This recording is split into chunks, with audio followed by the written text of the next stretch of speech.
জয় বাংলা, জয় বাংলা। শহীদ স্মরণে আপন মরণে রক্ত ঋণ শোধ করো। সবার আগে আপনারা আমাকে গ্যারেন্টি দিন, কেউ ইট মারবেন না,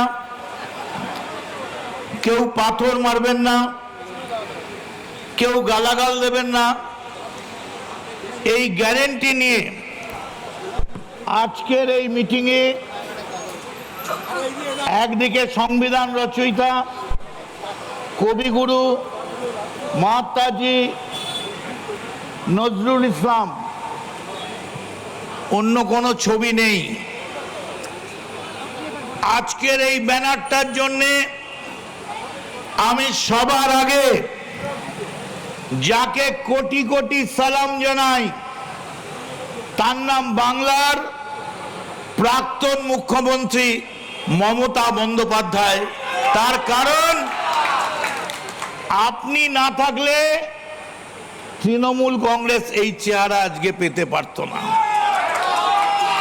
ও লাভলি, দেখুন তো কারা বসে আছে, এদের প্রত্যেককে আপনারা চেনেন। মহামান্য মহানাগরিক থেকে শুরু করে মন্ত্রী ঋতব্রত, আকরুজ্জামান, বিপ্লব দা, আমাদের অরূপ রায়, সবাই বসে আছেন। কিন্তু এই জায়গায় যদি এখানে মমতা বন্দ্যোপাধ্যায় থাকতেন, তাহলে এই যে শহীদদের পরিবারকে দেখছেন, ওরা থাকতো পিছনে, আর সামনে চকচক করছে গাল, সানগ্লাসগুলো এরকম ভাবে খুলে ঘোরাতে ঘোরাতে আসছে বাংলা চলচ্চিত্রের সেলিব্রিটিরা।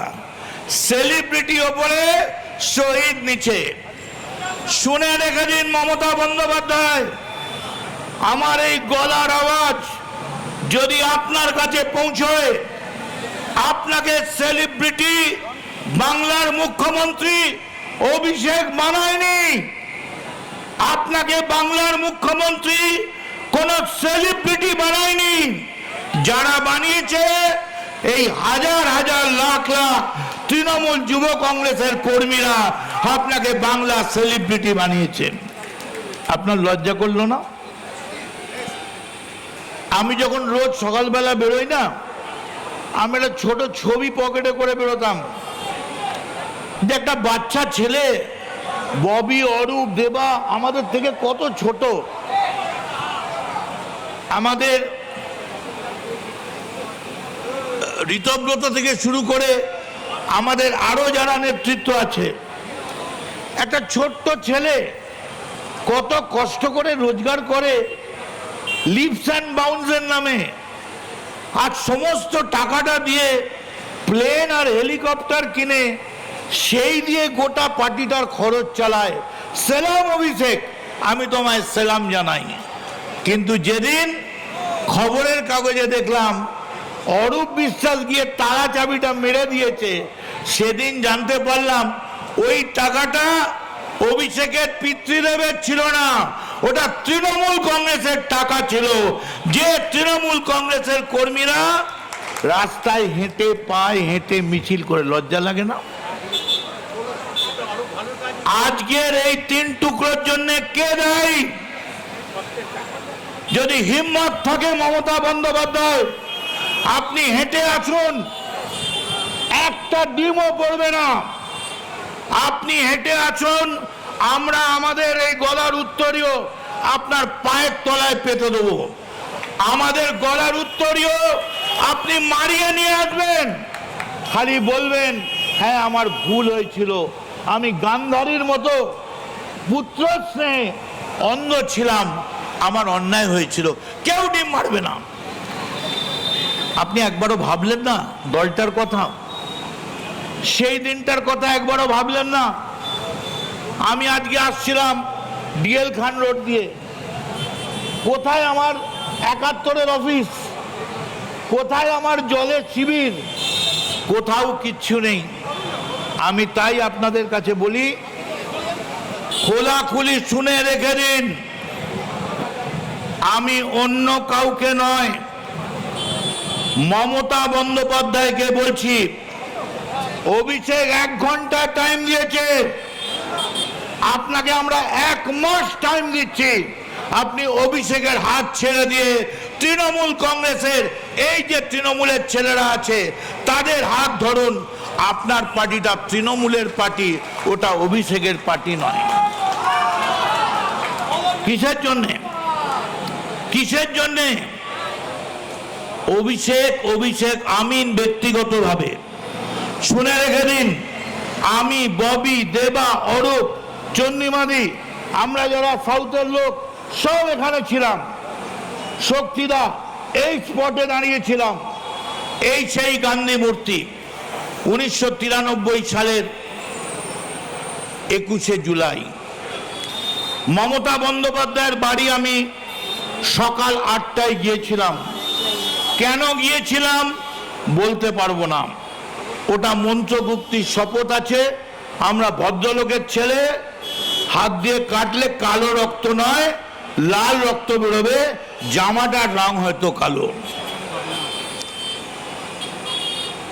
হঠাৎ এখানে বক্তৃতা করতে এসছি, দেখছি হাজার হাজার লক্ষ লক্ষ লোক। ওই মোড় থেকে ছাড়িয়ে পুলিশ এসে বলছে কত লোক হতে পারে? আমরা বললাম 1 লাখ 1.5 লাখ মিনিমাম এখানে হতে পারে। তাহলে দাঁড়াবে কোথায়? হঠাৎ দেখলাম 2টো মাইক, ব্যাটারি মাইক, ইচ্ছে করে কে চোঙাটা কেটে দিল। আমি ছিলাম, শোভনদা ছিল, আমরা সবাই ছিলাম, জাভেদদা ছিল, আমাদের সাউথের সবাই ছিলাম আমরা। তার কারণ এটা সাউথের স্পট ছিল। আর গোবিন্দ নস্কর, পঙ্কজ ব্যানার্জি, মিনতি অধিকারী, আমি ইশারা করছি পঙ্কজদাকে, পঙ্কজদা আর এগোবেন না, এখানে কোনো ব্যারিয়ার নেই, এখানে কোনো মঞ্চ নেই। পঙ্কজদা আবেগে উন্মত্ততায় পাগলের মতো হেঁটে যাচ্ছে। হঠাৎ একটা বেয়নেট দিয়ে মারলো। পঙ্কজদার এখান থেকে ফালা ফালা হয়ে লুটিয়ে পড়ল পশ্চিমবঙ্গের বিরোধী দলনেতা পঙ্কজ ব্যানার্জি। তারপর মমতা বন্দ্যোপাধ্যায় এলেন, আর কিছুক্ষণের মধ্যেই রটে গেল।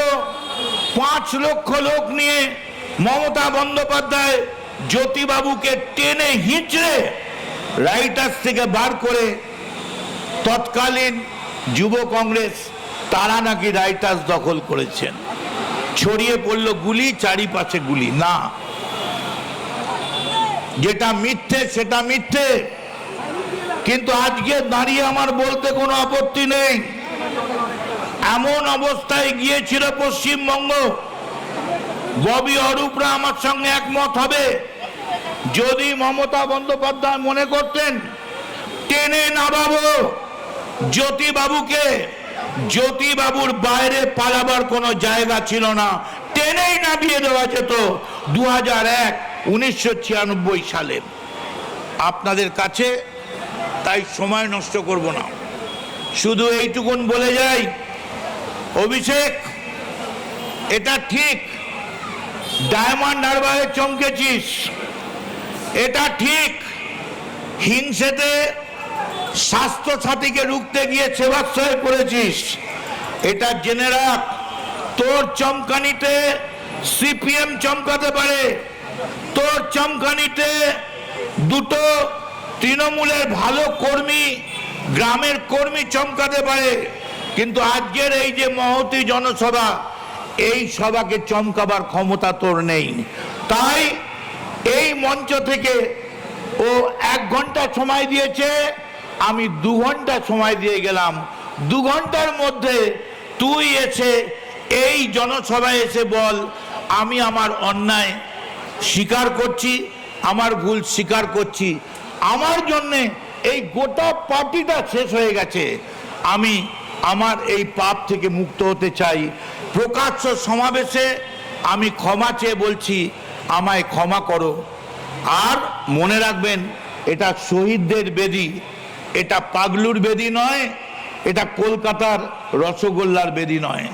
তাই আপনাদের সকলকে নমস্কার জানিয়ে 5 মিনিট সময় বেঁধে দিয়েছে, সেটা 7.5 মিনিট হয়ে গেছে। অতএব আর কিছু করার নেই, পেছন থেকে খোঁচা আসছে, চন্ডিমাদি স্লিপ নিয়ে দাঁড়িয়ে গেছে। তাই সবার আগে আপনাদের কাছে শুধু বলবো, আমরা কারা? আরে বলুন, আমরা কারা? আমরা কারা? লড়ছে কারা? লড়বে কারা? যাচ্ছে কারা? তৃণমূল, মেয়র রোডে, তৃণমূল, কলকাতাতে, তৃণমূল, সারা বাংলায় তৃণমূল। বন্দে মাতরম, বন্দে মাতরম।